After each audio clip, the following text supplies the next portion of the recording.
Let's get silky.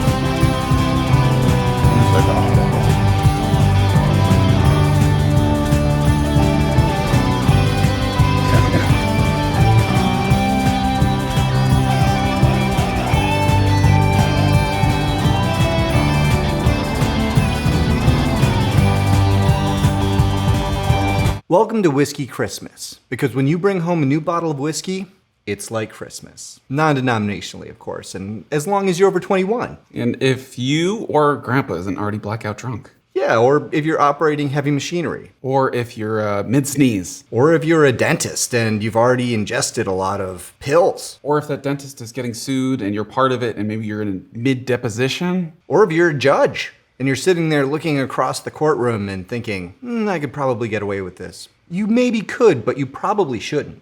Just don't do it in the courtroom. Or if you're driving a tour bus with Motley Crue in the back. Don't do it on municipal buses if you're in a big band and want to keep touring. Something could go wrong. Or if you're running on a treadmill or walking. Or if you're snowboarding down a half pipe in the Olympics and you're like, I'm gonna do this 360 grab, but I need a shot midway through it to amp it up. Just get the gold medal. Actually, don't they make people drink before curling? I would hope so. It's a north of the wall sport, so anything north of the wall, you generally have to drink before you play. I'm Justin. And I'm Billy. And today we're going to be tasting Wild Turkey 101 Rye, which I'm excited because I haven't had before. And I'm excited because I went to this gross liquor store in Connecticut to get it. Not only are we going to taste this, we're going to talk about what age statements mean, and we're also going to be joined by a special guest whiskey. Ooh, like a best buddy? Like a bunch of buddies. Like a bunch of buddies. All right. I'm excited to taste this. I'm excited to taste our special guest whiskey. After we do that, we're going to taste them both against Bulleit to see how they stack up. And then we're going to see if Lynda likes it. We don't know who Lynda is. No. After we find out if Lynda likes it, we're going to say goodbye to some bottles that have left us too soon. And then we're going to go over some viewer mail because people, believe it or not, have a few things to say about our episodes thus far. Just a few. Whiskey Christmas is brought to you by Bunch of Buddies. Do you ever just get tired or anxious or sad or scared or lonely or unhappy or mildly annoyed or itchy or depressed or too happy or overcome with ennui or desperate for human companionship? We're here to help. Take our free personality test and find out just what's wrong with you. We're not a cult. We're just a bunch of buddies. The official beer sponsor of Whiskey Christmas is Time and Materials Beer. You want to try this one out? I do want to try this one out. Look at you. You time and materialized the t-shirt. I did. Wow. This is their Fireside S'mores Edition barrel-aged stout using Mad River Distillers bourbon whiskey barrels with cocoa nibs, and vanilla beans and natural flavors. All right, so let's give this a shot. Very nice. Official and relevant. Yeah. I do love stouts. I do love stouts too. When somebody looks at me and they go, stouts are too heavy, I just want to give them a triple IPA that they're going to readily drink in a second. I will take a stout over an IPA any day of the week. Ooh. Oh, nice chocolatey nose. Mm-hmm. Well, that's a dessert. Yeah, that is a delight. That's just fun. That is a good beer. Thanks, Time and Materials.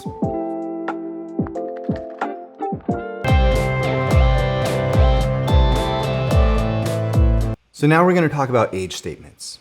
The listed age statement on any bottle is how much time that whiskey spent in the barrel.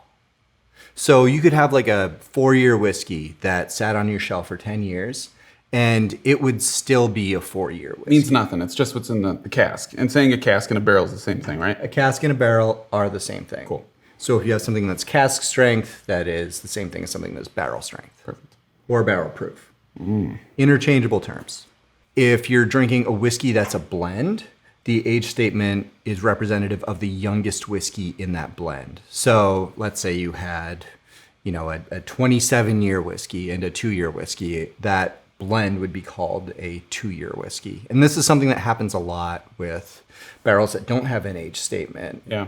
When they're blending like hundreds of barrels to create like one specific flavor profile. Right. But with this whiskey today, we actually don't know. What we've read is that it's between 6 and 8 years. How do people know if it's not stated? Is the internet a teller of truths?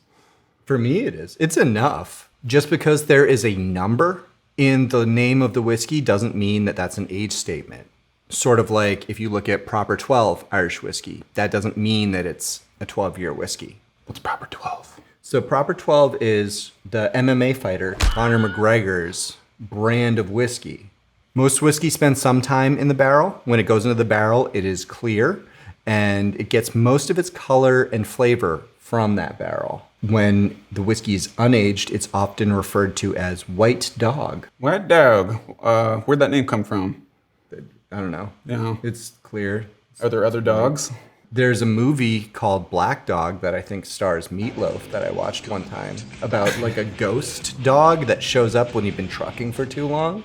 Scotch tends to be aged for longer because the climate is a lot more humid. So what happens is there's less push and pull of the wood on the liquid in the barrel.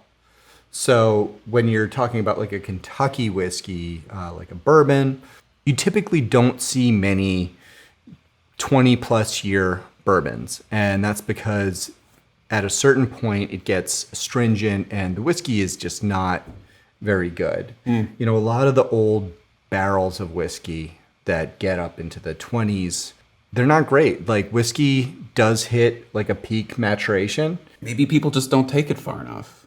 Maybe we need like the 200-year dedication to a barrel where it becomes all barrel and nothing else. And then you just chew on the barrel. Yeah, you just chew on the wood. It's like a little dog snack. There is 75-year whiskey. Who does that? I think Macallan does it. Was it a mistake? They just forgot it? Sometimes they do, and there's brands that sort of are built on that idea. Right. Like Orphan Barrel is a brand where the idea is like these are just like old barrels that everybody forgot, because at a rickhouse there are thousands of barrels. Yeah. Ideally, you know what's going on, but if you've ever like worked at a place and then they have a new staff in 5 years and nobody remembers where something is, like that happens to barrels. I'm sure some of the barrels are cursed too, and you just don't touch it for decades. No. The Whiskey Christmas featured whiskey is brought to you by Bunch of Buddies. Modern life can be so overwhelming. With bills to pay, statuses to update, flowers to prune, old people to help cross the street, packs of stray dogs to spay and neuter. It's a lot. We're here to help. Stop by one of our visitor centers. Sit down and learn about the best way to simplify your life. We're not a cult. We're just a bunch of buddies. This episode's featured whiskey is Wild Turkey 101 Rye. This whiskey comes in at a proof of 101 with no age statement. It comes from the Wild Turkey Distillery in Lawrenceburg, Kentucky. The mash bill of 51% rye, 37% corn, and 12% malted barley. This whiskey is regionally available. Sometimes you can find it, sometimes you can't. It's around now, but it wasn't a few months ago when we tried to buy it. The MSRP is around $30 to $40. The Wild Turkey website says, a legendary 101 proof straight rye whiskey, known for its deep golden amber color and warm smoky flavor, with a rich, balanced aroma of vanilla and spice. Wild Turkey 101 Rye finishes long and spicy and stands up to any mixer and shines through in a classic cocktail like the Old Fashioned. With a nose of rich, balanced caramel with honey and vanilla, its taste is warm with smoky flavor, grain, and spice, and the finish is long and lingering with hints of smoke. I'm ready for those hints of smoke. Let's get hints of smoke. This is not a smoky whiskey. I haven't tasted it, but I can tell you it's not smoky.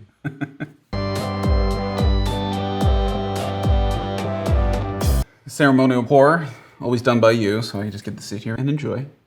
Yeah, you get to admire the view. Yeah. Has it gone bad? Just right.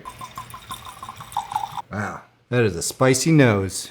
You even planted it though, but I'm getting the vanilla vibes. Yeah, there's a lot of vanilla in here. There's a bit of that rye scent that I'm getting. Not as much as like a Sazerac, but but definitely it doesn't smell as sweet as like a bourbon. Describe a rye smell. Like rye bread, because Sazerac is like 100% rye, but this is only 51% rye. So there's 49% less rye in here. So much other things that aren't rye. I'm just trying to compare it to deli sandwiches I like now at New York delis. It's not the case. I mean, try the taste. Pastrami. A bit astringent on the finish. Like you can definitely tell it's like a 101. Not offensively so. It lingers around for a while. There's like a corner store like Starburst sort of candy that's coming to mind, and it's absurd. Like a Jolly Rancher? Maybe? I can see getting some Jolly Rancher out of here. That's when I swallow, like when it's kind of just like the meat, like right at the end. Yeah, there's definitely some sort of sweet, fruity notes that are present in the body of this. Yeah. I really like this. Yeah. That's quite nice. I mean, ryes tend to be more astringent, right? Ryes tend to be more spicy. More spicy? So define like astringent, I guess, is more like on the tongue, and that spice is more... Astringent, for me, kind of happens like towards the finish of the whiskey. And it just sort of reminds you of like rubbing alcohol a little bit. I'm not disappointed by this. Yeah.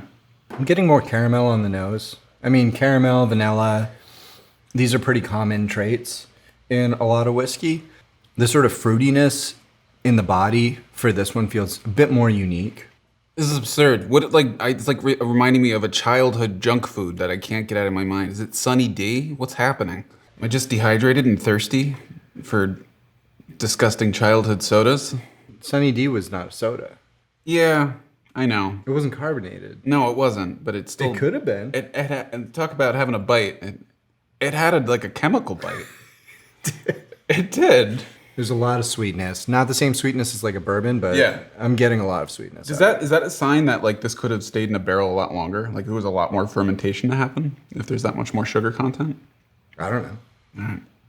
I mean, this could have stayed in the barrel longer, but I'm glad it came out when it did because I am liking it. And if this is working here, they must be drinking something else in Canada. I know what they're drinking. Alberta Premium Cask Rye Whiskey. And this is cask strength. You ready to try it? Yeah. Which candy is this going to relate to at my corner store?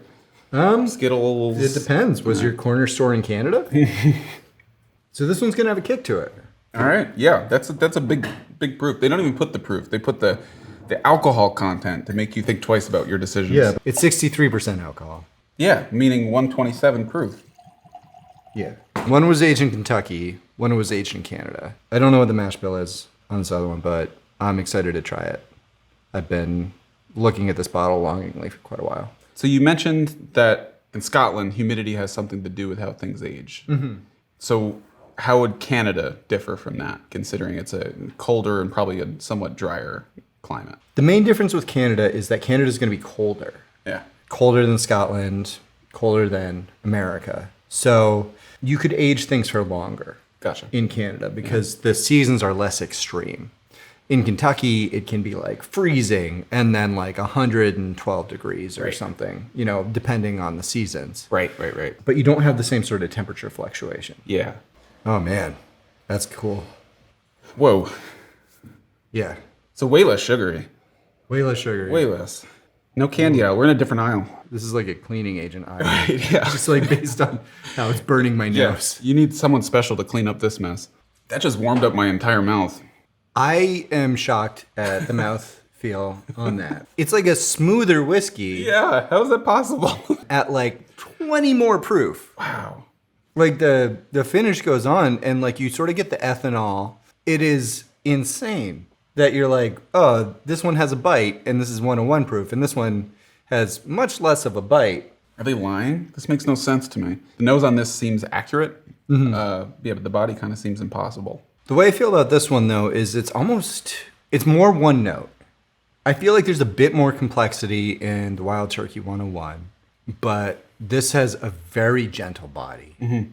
Quite frankly, impressive drinkability for the proof. I think this is going to change anything we taste after. This has like a Szechuan pepper sort of influence, I feel like, where it's a numbing spice.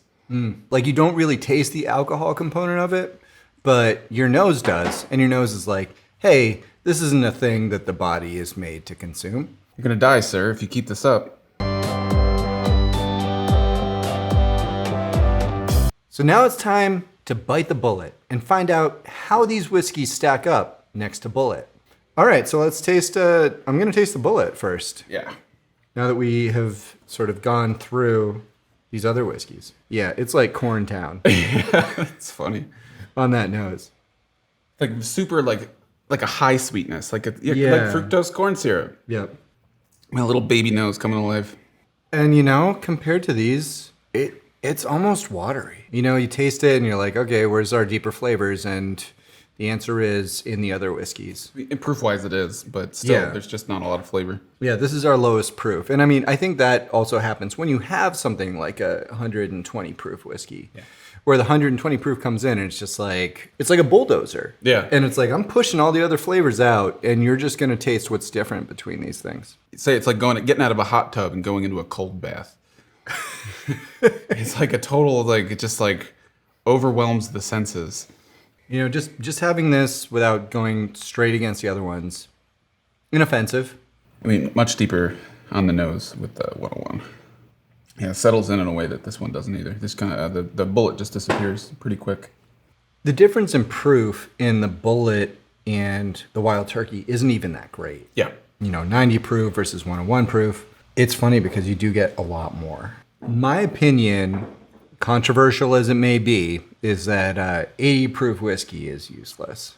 Get a 100 proof whiskey and then add ice, add water. Right. That's a great point. People that add ice to bourbon, I've never have. When I started drinking whiskey, I was like, okay, I'm already blackout drunk. I'm going to have some Jameson. And that's not a good plan for anybody. And I don't do that anymore. If you're going in for taste, go for 100 proof. At least, I don't know. Go for more, whatever. This is awesome. The nose sucks, though. But everything else after is just absolutely wonderful. If you were going to rank these three, how would you rank them? They're so different. I these live in a different world, it almost seems like. I don't want to, you can't blame proof because the body is so smooth on this. It's so it's less spicy than this one. I don't really understand how that exists. I'm going to go in order, that's for sure. Or I don't know. 1, 2, 3. I agree with you. Yeah. Cost-wise, this is the most expensive. I think this bottle was around $80.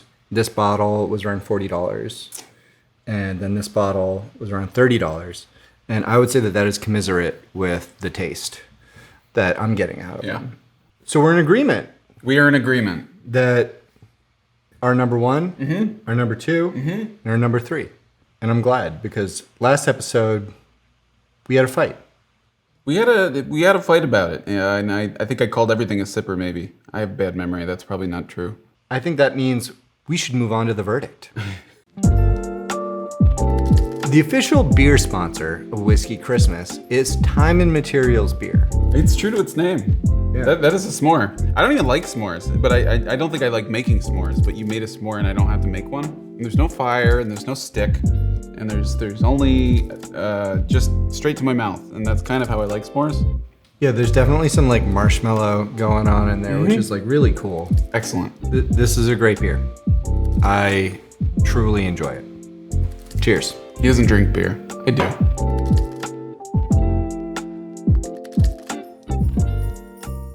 The verdict is brought to you by Bunch of Buddies. You ever wonder what you're going to do with your toothpaste empire inheritance?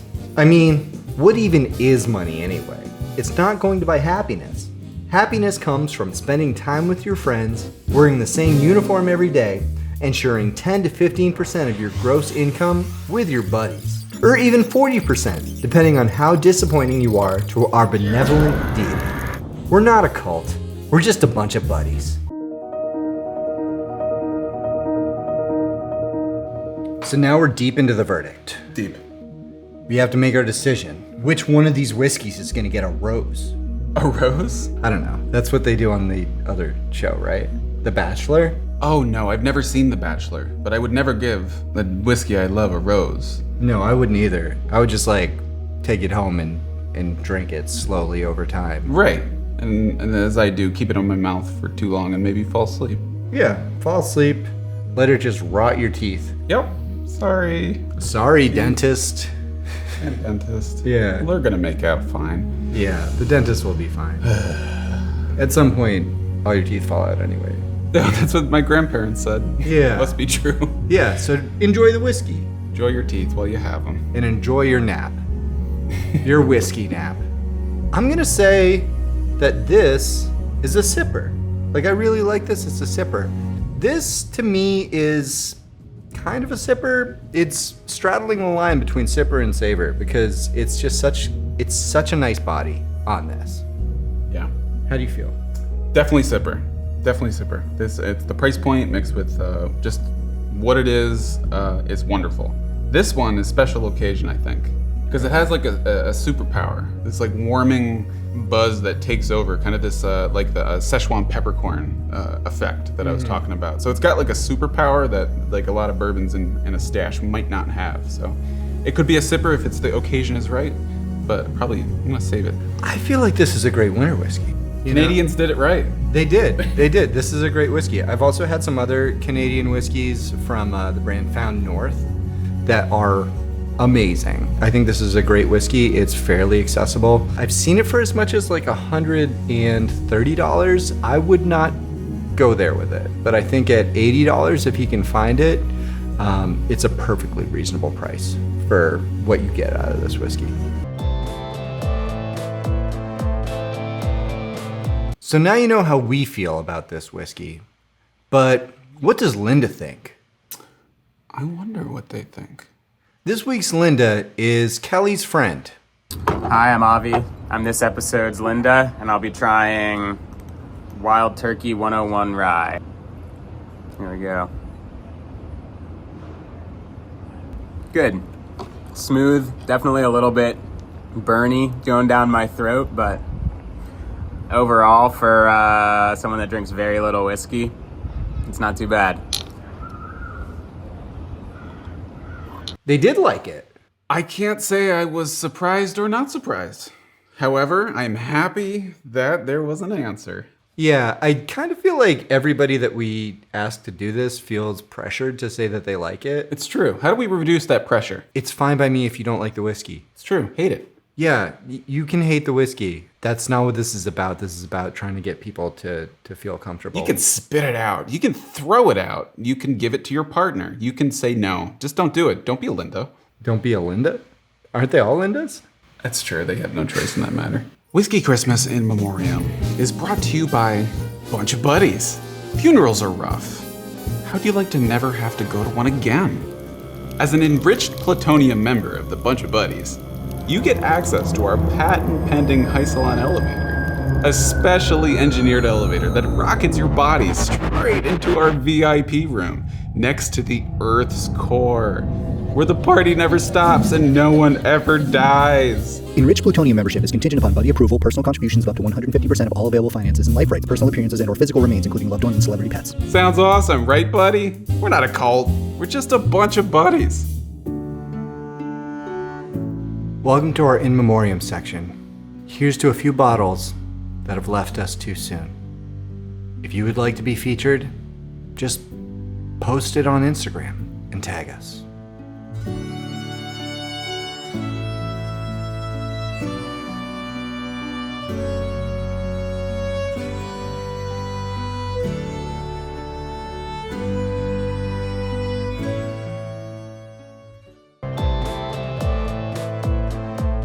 Our first viewer mail note is from Brian of Time and Materials Brewing Company, who said that the legs on the side of the whiskey glass are the residual sugars. An actual scientist. It has come to our attention that some members of our community have engaged in activities that could be qualified as cult-like. This goes against everything that we believe at Bunch of Buddies, and we unequivocally condemn those individuals. All hail the Serpent King. May we bathe forever in his warm, delicious blood. Willem Buddy III, Bunch of Buddies founder and CEO. He's a great guy. I know. He could do no wrong. Rarely. Rarely. I mean, I'm sure he has a parking ticket, but I'm sure once the police officer talked to him, Yeah. threw it in the trash. Instant buddy. He's got plenty of buddies, but Plenty of buddies. I think of myself as a special buddy of his. Who wouldn't?